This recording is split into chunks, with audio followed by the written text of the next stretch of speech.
Hello there, guys, and welcome back to my channel for my live reaction on player exercising following Chelsea 3, Wrexham AFC 2. Or as I should say, obviously, the other way around, Wrexham 2, Chelsea 3. After extra time, I switched the logo around, and now it's just the timer and the number of people in the other side. I don't like it. I need to switch it again, but I hope it looked nice as we switched it around. But yeah, like FireRed says, what a poor game despite the win. I mean, our B team, our second string 11, they just prove time and time again that they are absolutely woeful. They're just nowhere near good enough. And I can't even, to an extent, obviously, I have a problem with them and stuff like that, and Tosin and whatever else. But really, the problem really is squad building. It just shouldn't be like the second string 11 shouldn't be this bad. The squad shouldn't be so thin that we essentially had to turn up with 5 defenders if we wanted to rotate the majority of the team today. It's just not good enough from that perspective. It simply is not. Let me just quickly switch the windows here. Let me just make sure I actually click the right window. That's not the one you're meant to be looking at. We'll quickly switch to that one. We, of course, did win the game 4-2 in the end after extra time. Did I say 3-2? I can barely even remember the fact that we scored late on once again. Now, Joey, obviously, from earlier said Garnacho. Thank God Garnacho saved us from that. But should it have been easier after that? You know, they went out to 10 men. We made it 3-2 pretty early in extra time. Obviously, we did make it 4-2 at the end, but not before Wrexham, did make it 3-0, but it got ruled out by VAR for offside, correctly so, but even still, and they had another big chance as well. Oh my God, it didn't have to be this way. Connor says, I like the approach we had scoring the second goal instead of passing to the wings and crossing in. Hoping for something, we made the chance that led to the goal through good play and creativity. Yeah, I mean, I don't disagree. It's just, let me think about how that goal actually came about. Yeah, I mean, I guess I get what you're saying. But at the same time, I feel like we tried to build up, and just lost the ball, but then won it back again, and that caught them in like an open moment. And thankfully, Josh thought quickly, made the run, and they just finished bloody brilliantly. What a finish from Josh Acheampong, by the way.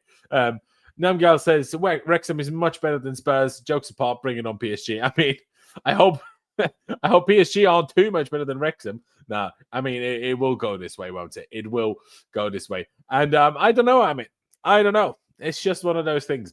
Dylan says, though, thankfully, VAR gave us lifelines during the game by giving us a disallowed goal and a red card. The Wrexham, well, I mean, all the decisions were correct, we have to be honest. It was clearly offside, and the red card, I would say, most of us probably would agree with. I mean, we are Chelsea fans, so of course we're probably going to agree with that.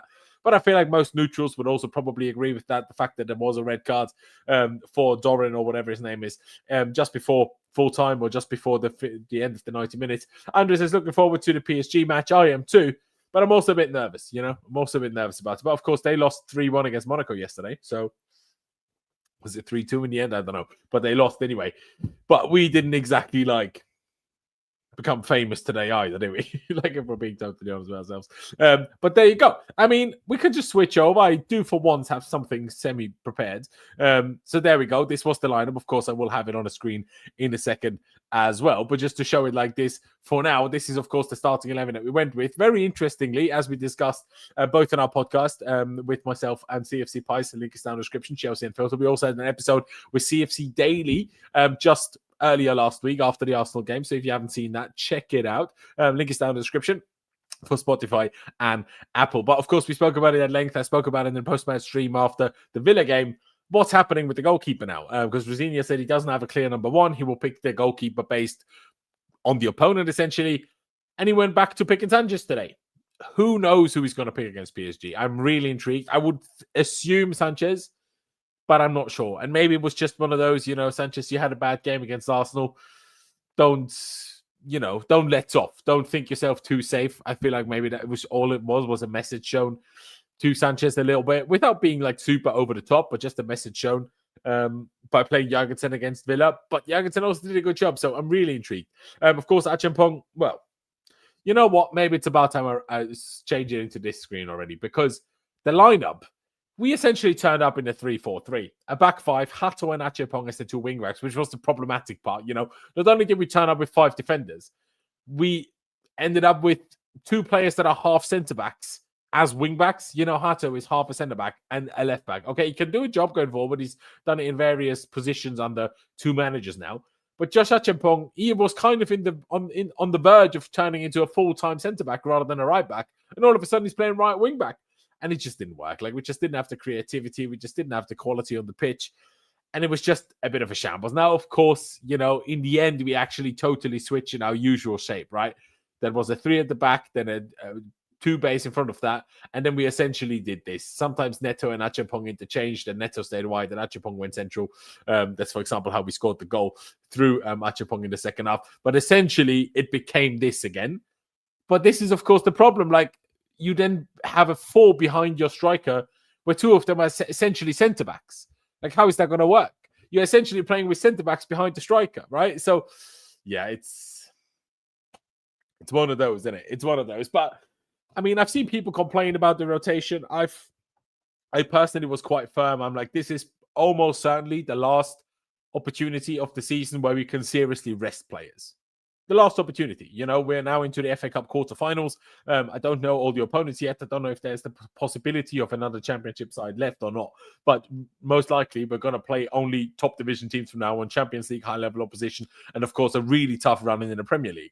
So, do you just want to play the exact same 11 or the exact same 13, 14 players every single game from now the 7th of March until late May? It's not going to happen. It's not going to work out.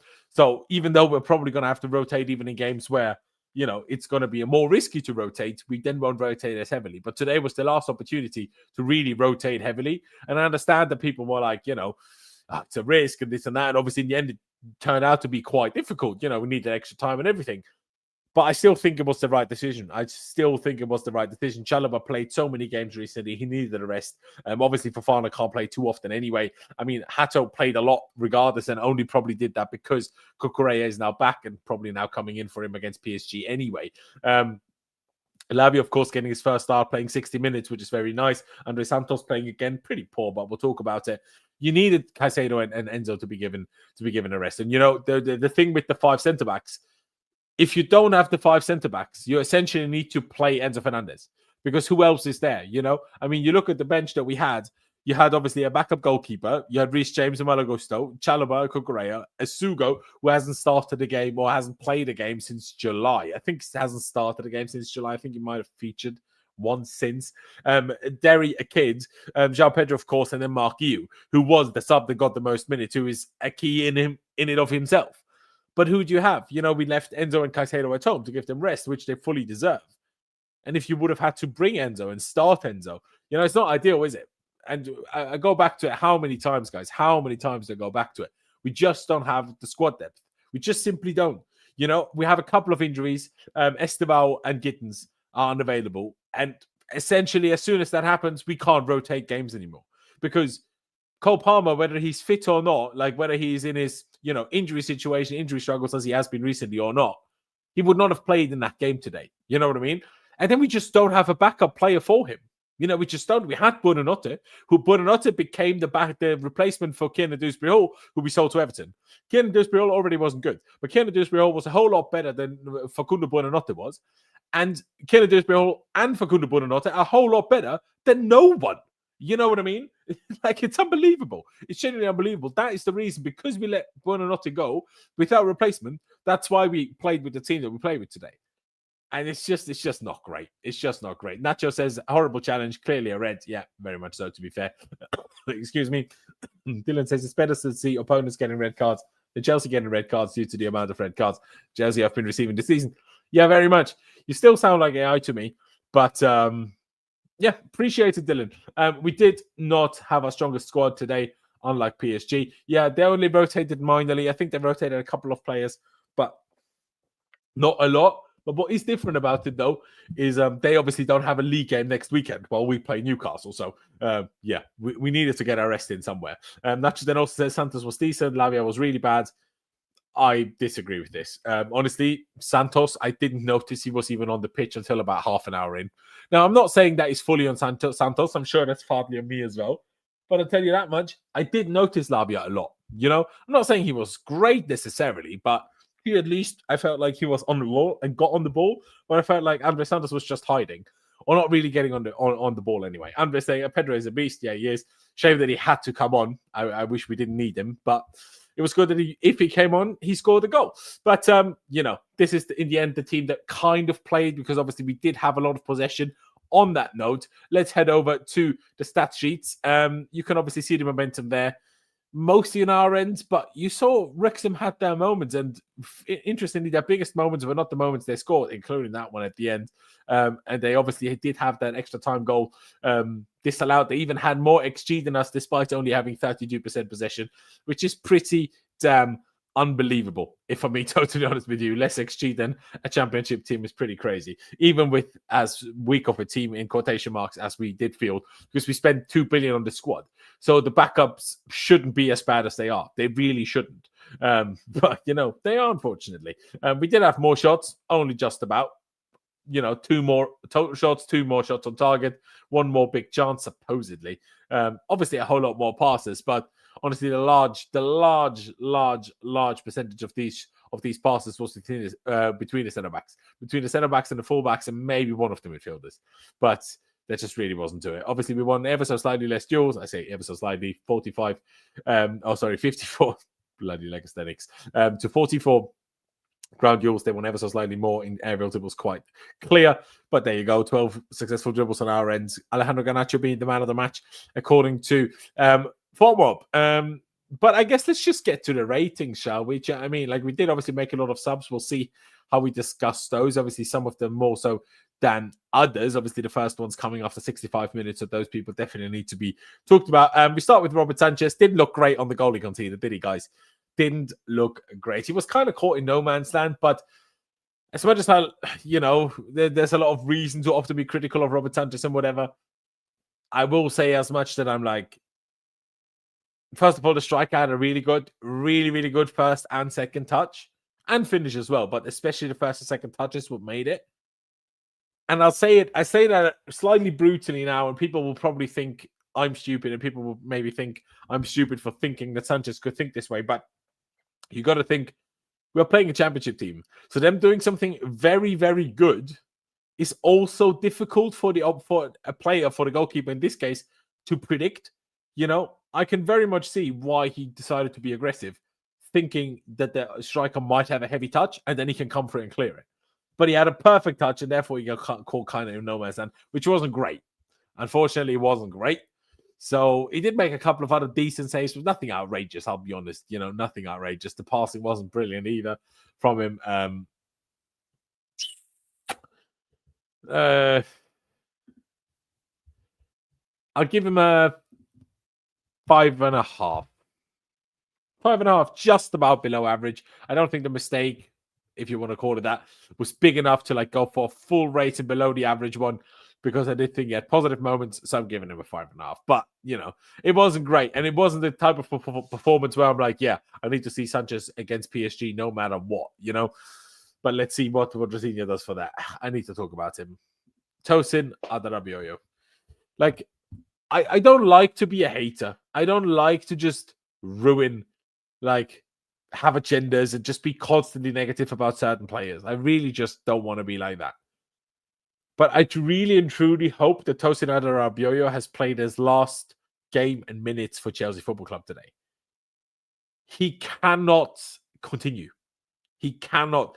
The amount of, obviously, arguably, we shouldn't play as high of a line when we have Tosin in the team. Maybe you can make a case for that. But we played the way we play as a team. And Tosin, again and again and again and again, no matter the game he plays, he's so bad at long ball, over the top ball defending and one-on-one defending. It's honestly, I could play. And it would be no worse than Tosin. Genuinely.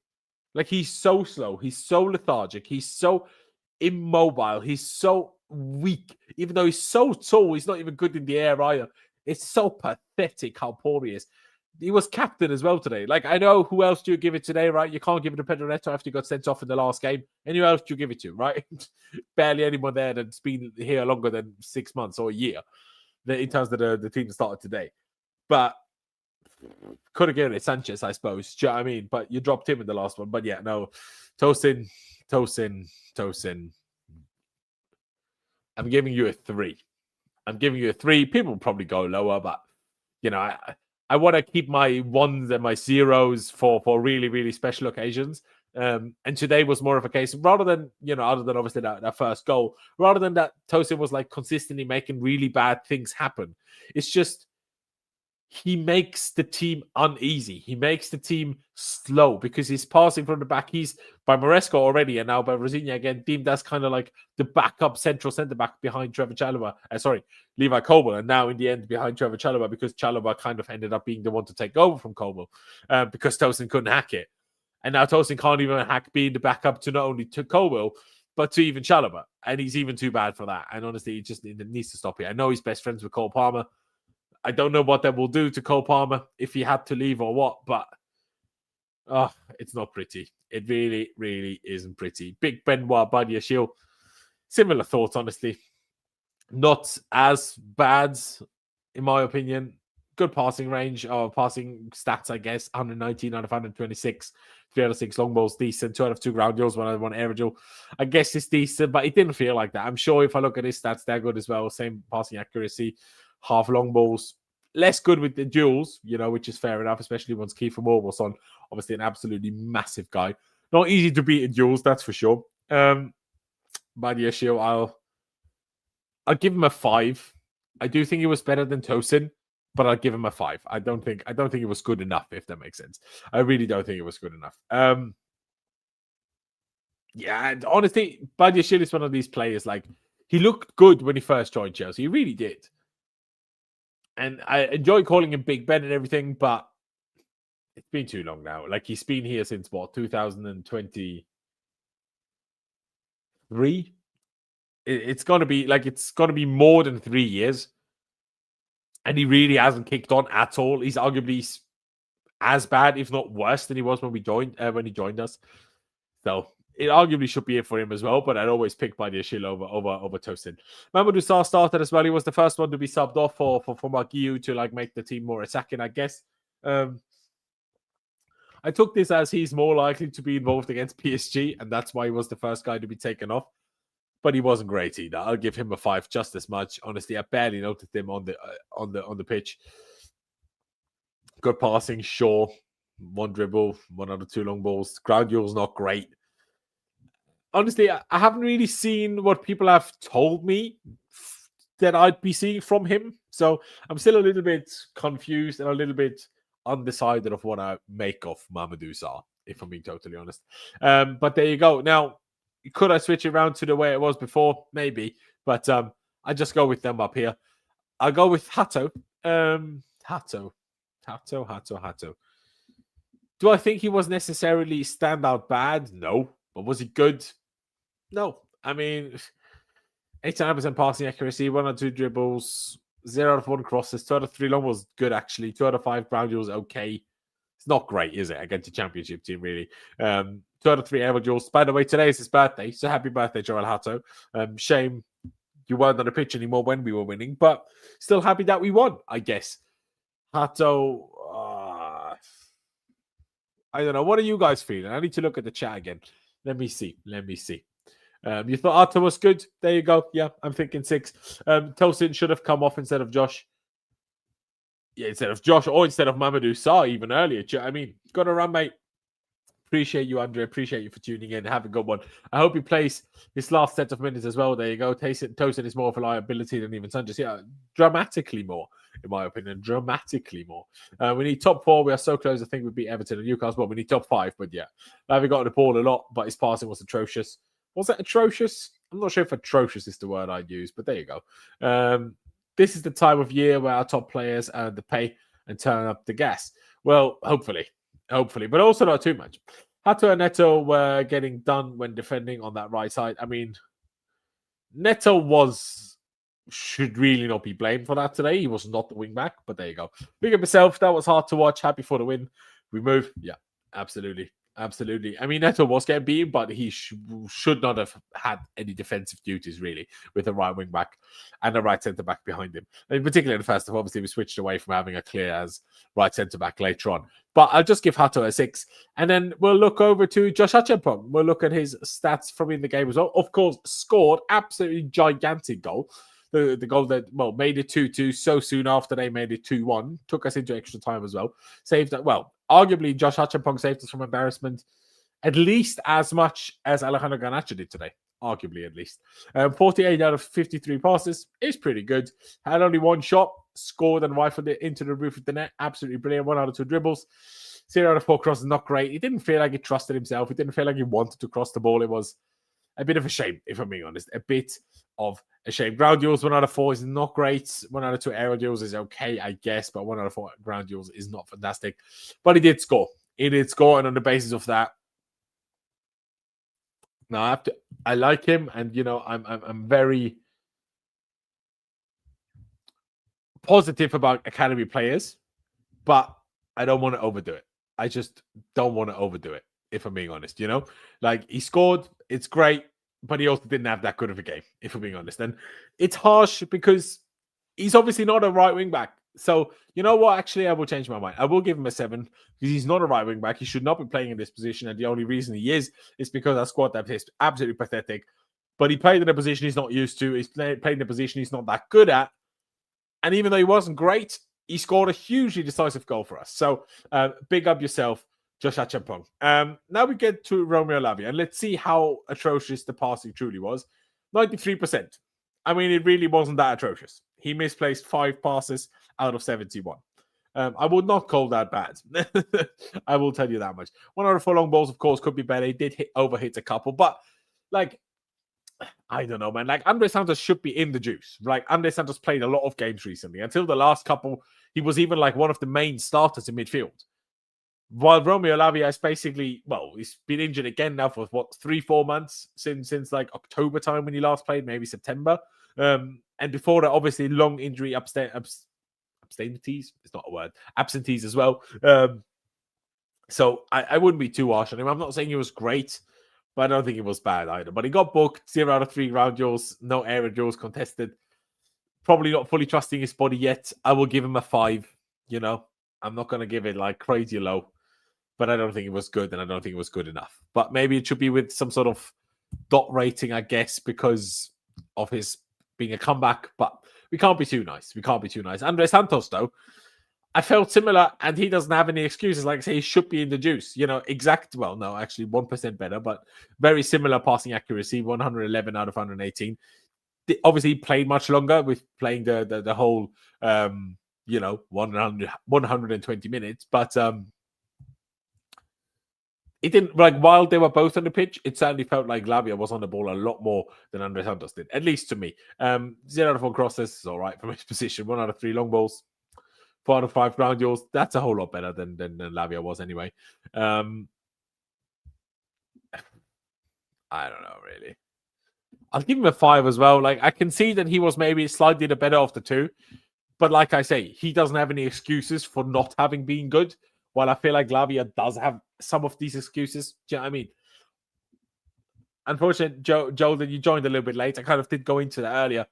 That's kind of the only option. It was that or start one of Enzo or Caicedo, because we were never going to start Jesse Derry. We were never going to start Antwi, who wasn't even on the bench. You know what I mean? And who else do you start then? No Estevao, no Gittins, no Palmer. And you want to rest Joao Pedro, you want to rest Enzo. Who do you play, right?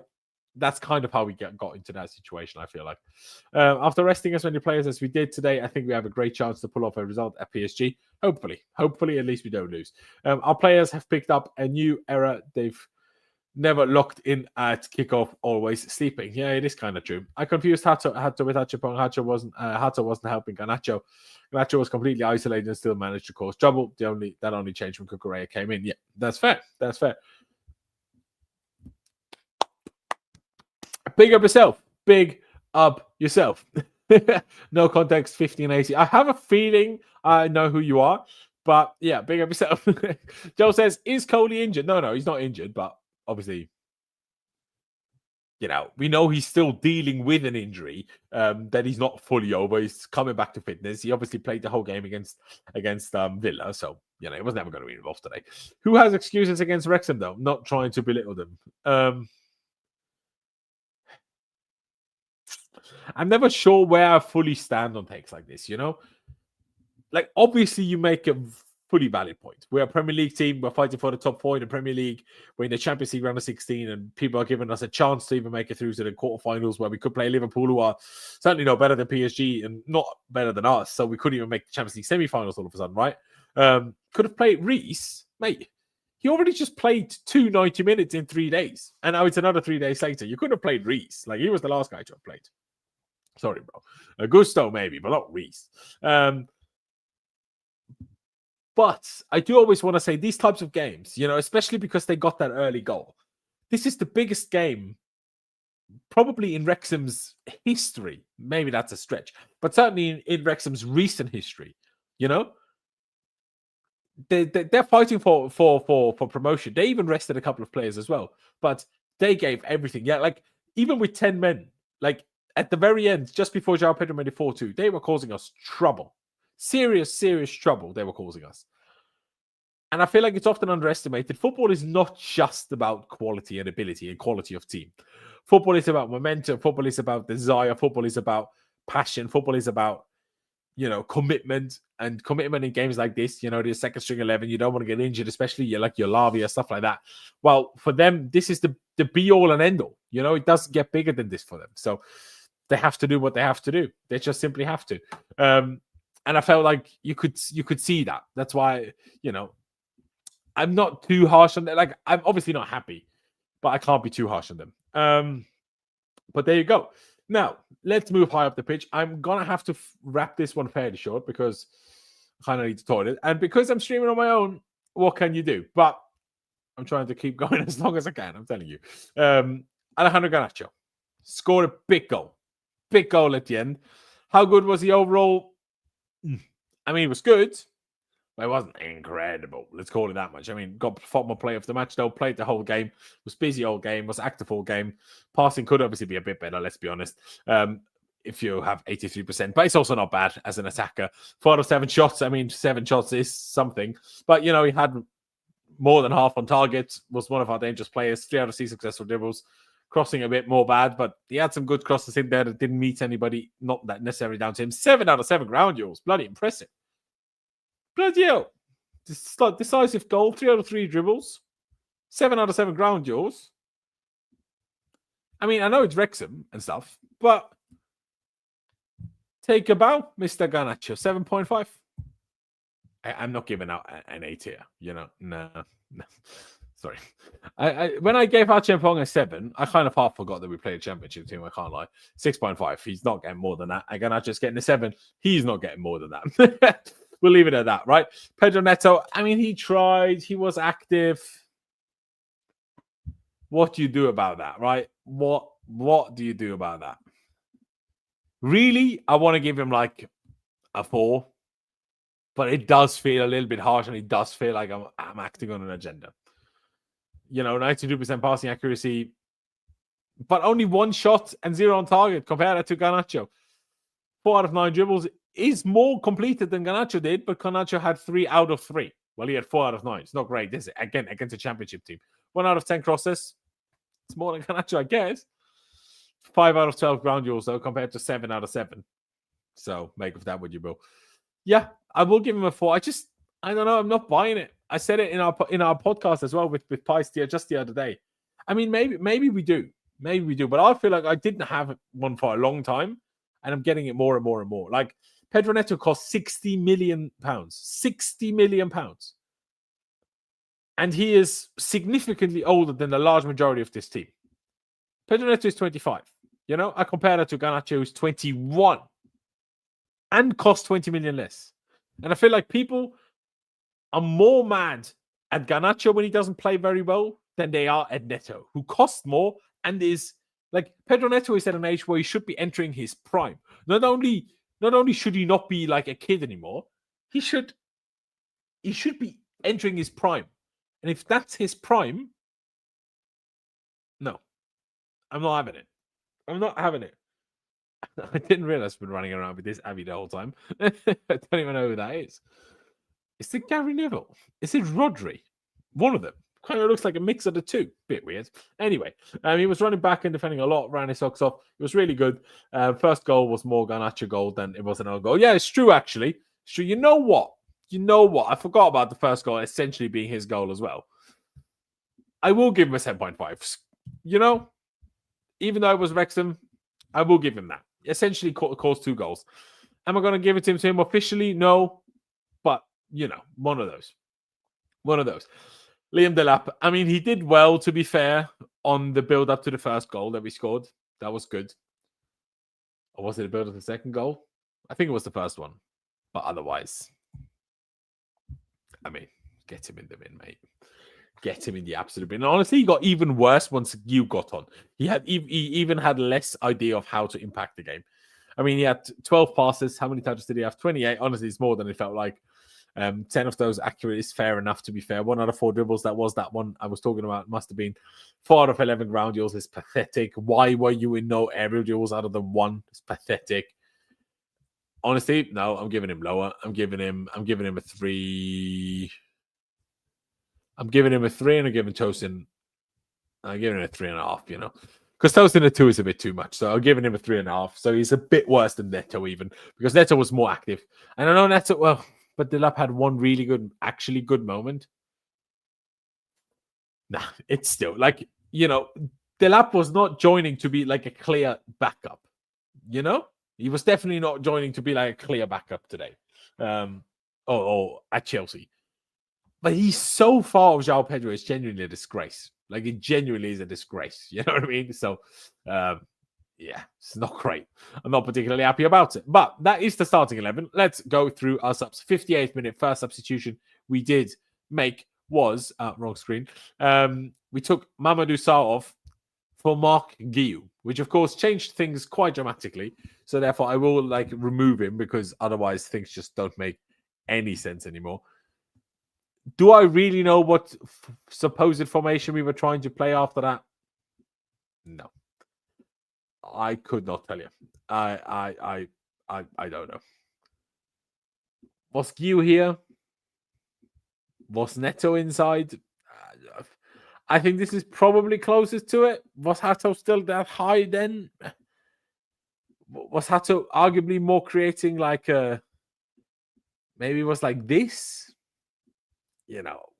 We're speculating now. I'll be honest, guys. We're speculating now. Because it just becomes like such a game of crazy shapes. You can't really rate it. But Mark Yu had one moment. Honestly, I don't want to be too critical of him because he doesn't get a lot of game time. But also, other than a few Conference League games last season, he just isn't it, is he? I give him a 5 rating, dot before, because he's a sub. But what else can I say? Do you know what I mean? Cucurella came on for Joel Hato. Understandable, of course. Hato playing a lot of minutes recently. Cucurella came on, did well, brought us some intensity, nearly got an assist, could have had an assist. I'm not going to go into too much detail. It's Cucurella. I'm glad he's back. I'm glad he's coming on. Hold on a minute. Dario Essugo had 2 assists, did he? For Garnacho, for the 3-2. Right. And the last one as well. I didn't notice the last one. That was obviously largely just Joao Pedro's work. But because of that, I'm going to remove him quickly here. I'm going to bring him up. It's crazy that he exists twice. But Dario Essugo, 2 assists. Glad to see him again. Fantastic. As a 2-assister, clearly a 7 is well due. More than due. Well, I mean, the pass for Garnacho's goal was unbelievable. You know what I mean? And his main strength is meant to be tackling. He's meant to be not even that good of a passer. And to get 2 assists in a game like that today, in your first game since July. Think about this, guys. His first game since July. Absolutely insane. Absolutely insane. So, big up Dario Essugo. Little ovation for Dario Essugo. I'm very happy. I'm very proud. Because he's a player I'm excited about. He's a player I've been excited to see ever since we signed him, really. Because, ever since we got glimpses of him at the Club World Cup, I was like, ooh, there might be a player in there, Like the type of player that would be perfect. The type of player to play these types of games. Like when he's fit and he can start these games, you can bring him on late in the game for Caicedo when Caicedo is maybe being booked, and you can bring him on and you still have that physicality and that edge and that tenacity. I like Essugo, so hopefully he can stay fit now and become a real part of the team. That would be the ideal, of course. The other substitutions, sorry, need to get back over to the lineup. Malagusto and Joao Pedro came on in the 85th minute. Obviously, we conceded obviously the 2-1 at the time in the 79th minute, and then we made it 2-2 in the 82nd minute. So we were initially going to bring Jesse Derry on at 1-0. Then we changed conceded the 2-1, decided to bring Joao Pedro on. And then we did score the 2-2 and brought him on anyway. So Joao Pedro did come on then for Liam Delap. And Malagusto came on for Josh Acheampong. Of course, does make sense, doesn't it? Again, the lineup gets a little bit complicated, a little bit crazy by that point. What's his face? Gusto, of course. Honestly, Gusto weren't great. So he's lucky I'm not giving him a rating. He really, really weren't great. Joao Pedro, of course, get rid of this guy. Do you know what I mean? Get rid of this guy. Turn up with Joao Pedro, my GOAT, my hero. What a guy. 7 as well. Scored a goal. Honestly, I can't do a 6.5 because of the dot before, so a 7. Otherwise, maybe a 6.5 would be fair enough. But the goal was brilliant. The goal was absolutely fantastic. Great finish. Great shot. Great run. Absolutely fantastic. You know what? Did I give Dario Essugo enough credit in terms of stats? 69, 89, 96% passing accuracy, only 2 misplaced passes, 1 out of 1 cross, 1 out of 1 long ball. Fantastic. No ground duels, but 2 aerials. I'll take it. And 2 assists again. Can't fault that. Joao Pedro, of course, got the goal out of very little XG, 0.05. Absolutely outrageous finish. Good passing, heavily involved considering how little he was on the pitch. Bloody hell. I mean, obviously he played as number 10 for a good chunk of this, and there was extra time, of course, but Liam Delap had 28 touches. Was it 28, wasn't it? Yeah, 28 touches in 85 minutes. Joao Pedro played, 85 plus 7, so 35 minutes, and had 35 touches. Again, he played deep, he played as 10, but even still, just gets involved, innit? Just gets involved. 1 out of 1 dribbles, 2 out of 2 long balls, 2 out of 3 ground duels. My go. And then at the end, Jesse Derry came on for Pedro Neto as well. We can write that one down as a bench player. And then in a second, will we find him? Jesse Derry. We'll just add him like this. Because that's the only thing we can do. Man of the match, of course, has to go to the man himself, Alejandro Garnacho. 2 goals, essentially. 1 goal, clearly the goal that essentially won us the game. So really good job. And he also, another bit, he also got their man sent off as well. So Garnacho was literally doing everything tonight. So yeah, big up Garnacho. And now we head over to Twitter and we take a little look at what Chelsea Dodgers have posted. Have we got any post-match quotes from Liam Rosenior? We don't. Why not? Why not? London. Let me see if I can find this.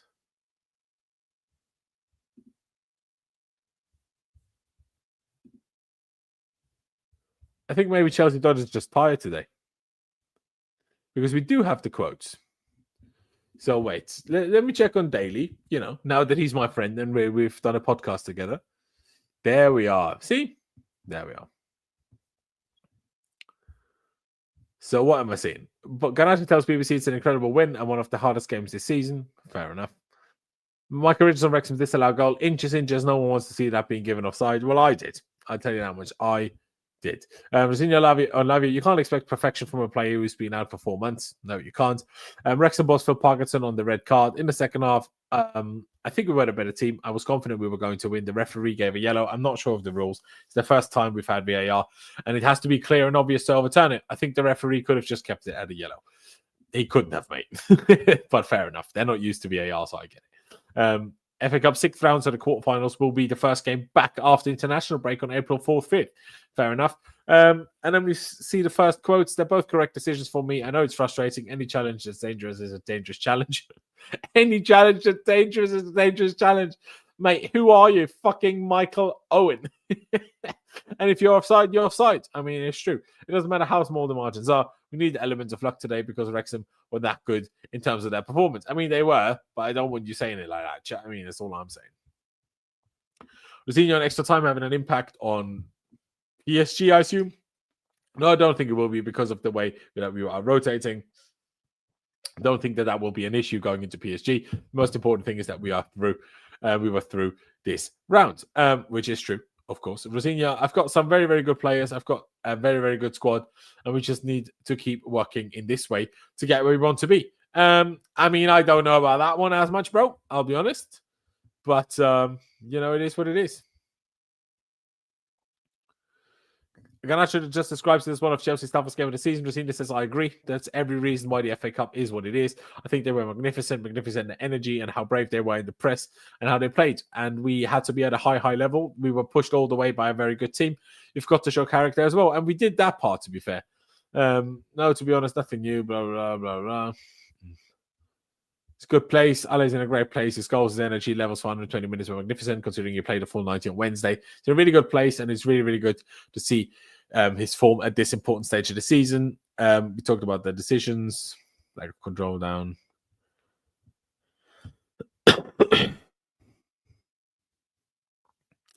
Well, it's an interesting question. What do you put your lack of control down to? It was the same against Crystal Palace about 6 weeks ago when I first joined. We played really well, went 3-0 up. We have control, and we need to find a way to get the game managed better. But in these cup ties, when there's emotion, you can feel the emotion of the game. They are very difficult games to play in. We won't be the only team in the Premier League in this round to find it difficult against lower level opposition. We need to find a way, but also, what's that? I think 15 games, 10 wins now. It's not a bad place to be. So we just need to keep working. We need to recover. We've got a big game on Wednesday. We need to start preparing for that. And yeah, it's true. Like I keep saying, people underestimate. It's just because the Championship team, if you beat them like we did with Hull, if you take the lead and if you make it 2, then they become easy games. Then they start to focus on their league. They're like, okay, we can't get anything here. But if you give them a sniff, if they get a sniff, these games are tough, man. These games are tough. Can you explain a bit the rotation? Because I feel there might be a bit of criticism from maybe the first half and the style of play. Yeah, that's the risk you take. We're going into a period of games where, for example, Romeo Lavia can be really important because he has to play minutes. We have to get him to speed. Dario Essugo, we have to give him the time with the pitch. It's not just about the first 11 or your first 12 players to get us where we want to be. The only way our players and our squad are going to help us to achieve what I think is possible for them is to be sharp and ready. That's a risk that you take by rotating, but it's also the trust I have in the group to make sure we win games and get the squad in the best possible shape. There you go. Was it a bit of the end justifies the means, and also ask about the under 20 minutes, blah, blah. No, the PSG, we had that. Lavia and Essugo, very good. Brilliant from Romeo to get his first 60 because we've done his rehab in a different way where we've been more patient. We've built him up in a different way in terms of his rehabilitation, and Dario the same. So for them to both get 60 minutes in today is brilliant because we're going to need everyone for the run. I can't remember his last game. I think. So 4 months out. Any player who's been out for So, but his last start was in July, like being spoken about. What did we learn? Nothing new there. Was that the end? Yes, that was the end. And on that note, ladies and gentlemen, if that is the end, we might as well wrap it up here as well. I mean, you know what I've stopped doing recently? Manager ratings. Shall I give the manager a rating? I need to get into this again. I'm not going to write it down anywhere, but I'm going to say it so you can hear it.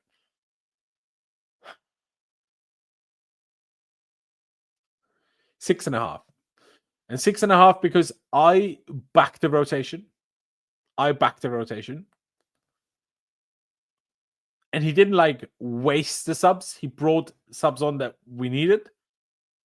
He was not scared to bring on big guns if we needed big guns, but he also didn't pull the trigger on that too soon. Brought 3 starters on at halftime for no reason, so 6.5 for me. But it says I will never remember this game unless we win the cup. I try not to hold on to stinky performances, especially when the team's rotating. Yeah, no, exactly. Even if we win the cup, it will be a brief memory. You know what I mean? These are the type of games that you need to get over. These are not the types of games you win pretty. These are the types of games that you win. And it is what it is. You have to do what you have to do. Pillow says, hey, Laurenz, how are you, mate?